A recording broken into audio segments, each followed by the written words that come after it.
Nag-last taping na po ang hit Pinoy adaptation ng Temptation of Wife. Pero ang magkaribal na character sina Marian Rivera at Glyza De Castro, matitindi pa rin ang mga eksena. Silipin natin yan sa chika ni Aubrey Carampel.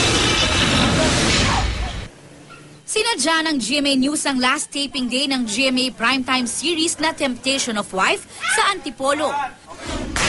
Inabutan namin ang ilang matitinding eksena ni Marian Rivera at Glyza De Castro na mapapanood sa huling linggo ng Pinoy adapted Korean novela.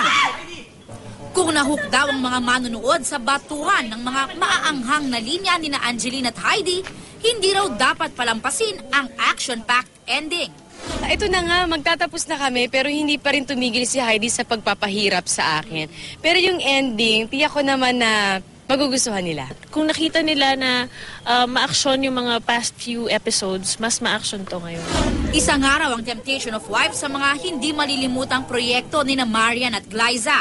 Tumatak na ang mga pangalang Angeline, Chantal at Heidi sa mga manonood.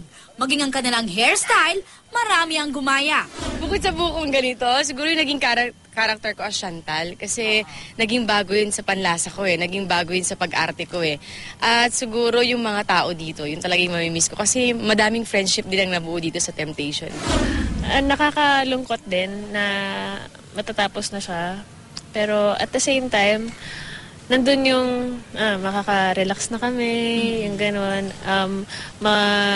Matatapos na rin yung paghihirap ni Angeline, matatapos na rin yung inis ng tao kay Heidi. Lubos naman ang pasasalamat ng buong cast at produksyon sa lahat ng sumubaybay sa Temptation of Wife gabi-gabi. Sa lahat ng mga hindi bumitaw sa Temptation of Wife, malapit na po ang pagkatapos namin kaya sana po suportahan nyo kami hanggang sa huli at isa lang ang sasabihin ko, maraming pong salamat sa lahat na nagmahal kay Chantal Angeline. Aubrey Carampel, updated sa showbiz happenings.